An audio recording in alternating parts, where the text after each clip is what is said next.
Welcome back to another edition of Cape Ann. Today, Heather and I are joined by Lisa Hahn. She is from Windhover Center for Performing Arts over in Rockport off of Granite Street. How are you, Lisa? I'm very well. Thank you, Kory. Thanks for Thank you, joining Heather. us. So right off the top, Lisa, we know there's a busy summer planned for Windhover, but for those who aren't familiar with Windhover, what exactly is it and how did it all come about? Yeah, thank you. Windhover is a performing arts center located in the Pigeon Cove section of Rockport, close to Halibut Point State Park. Close to me, right down the street from me. Yes, yes. Great neighborhood. Yeah, great My neighborhood. parents founded it in the 1960s. It was a vision to bring the arts to Cape Ann. My mother was a very famous modern dancer. My father was a jack of all trades, antique collector, English literature professor, and would-be architect. So he transformed what was a farm into a performing arts center. So we have 15 buildings on the property and a brand new outdoor stage covered by a permanent tent, which is ideal for performing arts. So I'm really thrilled to be continuing my parents' legacy and ushering it into a new era. Lisa, I just want to jump in here and say, isn't it amazing? COVID happened. It was really hard. But you guys, I think the world may have discovered, a lot of the world may have discovered you last summer when Gloucester Stage moved to Windhover and had a bunch of performances there. And you sort of discovered the ability to add this outdoor stage and all that, right? So there's a lot of transition there, right? Yeah, we've always had an outdoor stage for dance. Right. But we've never, Gloucester Stage really helped put Windhover on the map of people's consciousness because we'd always done some theater, but not so much theater.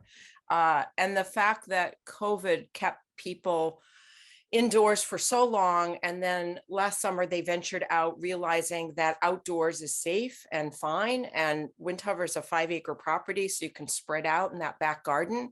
And that really was a blessing for not only the community of Cape Ann, but all of the actors, both equity and non-equity, all the dancers and all the musicians that were able to perform outdoors and feel safe about that environment. And I want to emphasize what a quintessential Cape Ann experience it is. Like all those outbuildings, you are so lovely and very specific to Cape Ann. You know, so it feels like these beautiful grounds that these wonderful artistic experiences are happening, but you really feel like you're on Cape Ann. Really nice. That's a wonderful, thank you, Heather. Sure. And those wonderful buildings are all these old farm buildings that have been deteriorating over time. So I'm really busy maintaining and renovating some of them.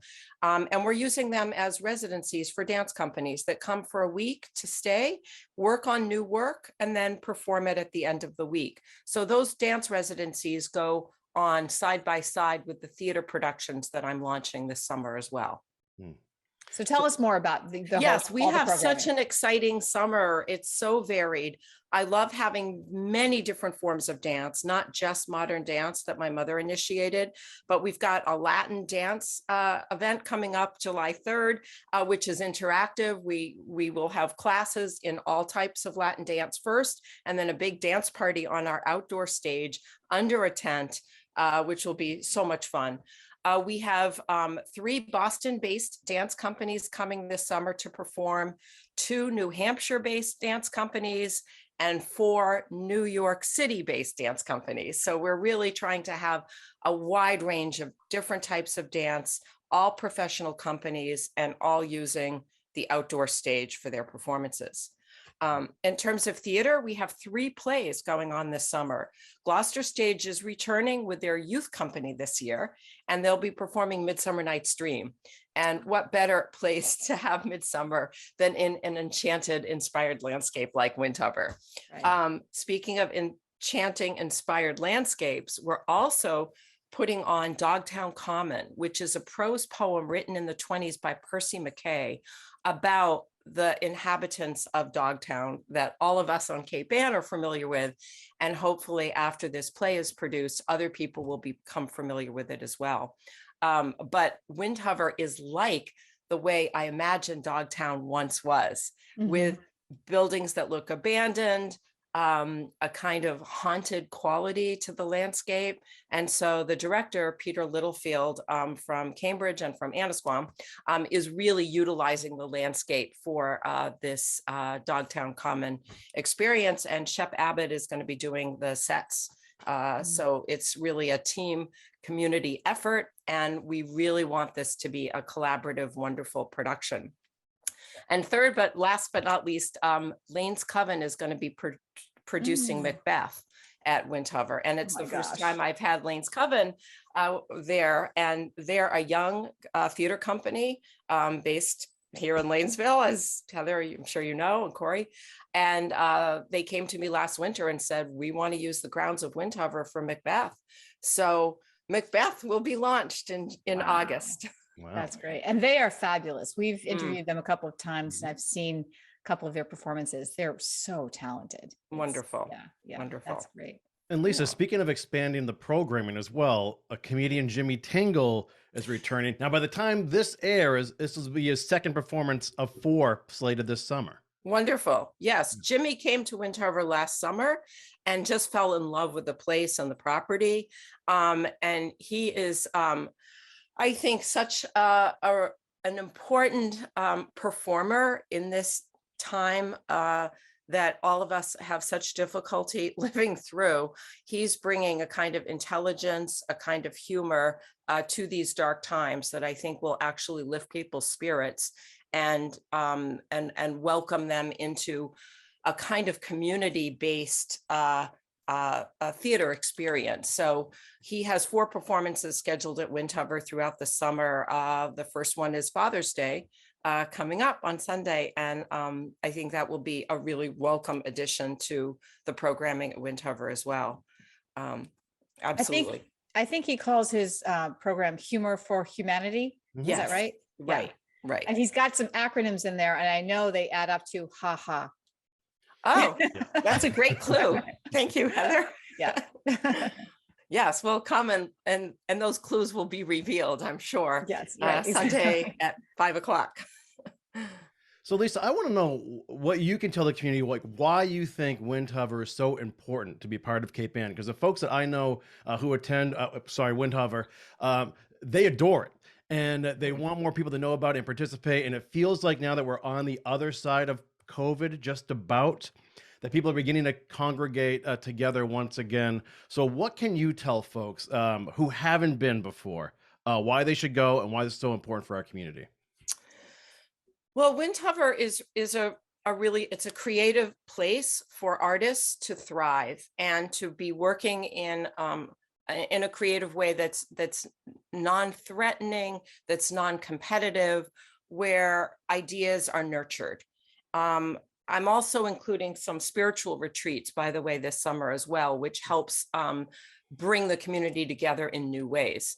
So Windhover is a gathering place for the arts and for the spiritual meditation and for yoga retreats and for classes. And it's really meant to, as I feel the arts should do, uplift our better selves.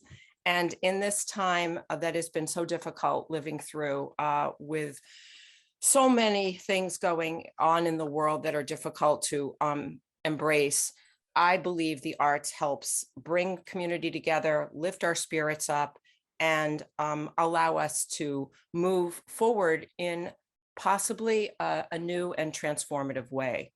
So by coming and participating or watching or taking a class or enjoying the grounds, we have 16 picnic tables and you can bring your own picnic supper, you can bring your own wine, bring your own beer, enjoy the grounds. By having that kind of a place on Cape Ann where it's quiet, where it's peaceful, where it's nurturing, where it's uplifting, I believe that my mission is fulfilled in that endeavor.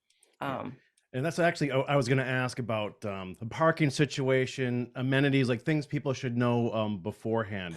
Absolutely. How many can you fit for one of these performances? We have a large field for cars to park. We fit close to 150 cars in our field in the past. So having up to 200 people at Windhover is easy. Mm. We're launching a capital campaign to build new, renovated, expanded bathrooms. So we'll have an ADA accessible bathroom completed within the next few weeks. I've really put a lot of energy into renovating the property on that level. And I think we're going to be limiting the audience to 150 people for each performance to give people ample space to enjoy under the tent, which is open-sided. So you still feel like you're outdoors, even though the stage and the audience is covered above. So it's ample parking space for 150 people. Mm-hmm. And I can attest to the fact that traffic and parking are not problems. Yeah, Right. Thank you, Heather. Yeah. Good to have a local on my side here. Right. Yeah, it's rare to have so much parking for a facility like this. Yeah. But our field was used in the old days to teach kids how to ride horses. And so when I look at my field and all the cars parked there, I still see horses in that field. Oh, that's really And I've nice. kept the paddock fence there just to keep reminding me that it was once a paddock keeping the horses safe. That's great. Yeah. Lisa, tell us very quickly how you spend your winters. You're so busy in the summer. How do you spend your winters? Programming for the summer. A lot of these companies needed lead time to come and carve out time in their schedules to come and perform. So I'm reaching out to dance companies. I'm looking at new theater opportunities. I'm talking to playwrights about launching a series of up and coming plays and play readings at Windhover. So it's really a time to research and develop ideas, to move my mission forward by reaching out to other types of people in the community. I'm still building my board, my Windhover board. So I'm spending time cultivating relationships with Cape Ann people that I know that have expressed interest in helping me further the mission. So a lot of my winter was spent doing those kinds of tasks. Nice. And cross-country skiing when there's snow. So Lisa, if people want to learn more about Windhover and what its mission is all about, or the events programming, how can they go and do that? Yes, we have a website that we keep updated on a almost daily basis now. So you can go to windhover.org. Keep in mind, it's a bird that hovers on the wind. So it's WINDHOVER.org.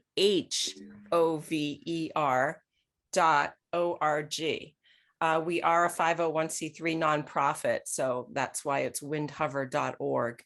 And most everything planned this summer will be on the website. I just booked 2 new dance companies from New York last night. So I'm busy getting photographs from them, and they will be put up on the website for their August and September performances. So I'm continuously adding new programs, new residencies, new classes, and new events to Windhover's schedule, even for this summer season. Exciting stuff. All right. Well, I'm sure, Lisa, that we'll be seeing you this summer at Windhover, and would love to chat with you again sometimes as well, if you have time, that is. Sure. Like maybe midsummer, so we can talk MacBeth or whatever you want to bring up. Yeah, in Midsummer, we'll address Midsummer Night's Dream. Yeah, exactly. and other activities. But I would be pleased to come back and update you on Windhover and its season. So thank you very much, Heather and Kory, for inviting me today. Thank you.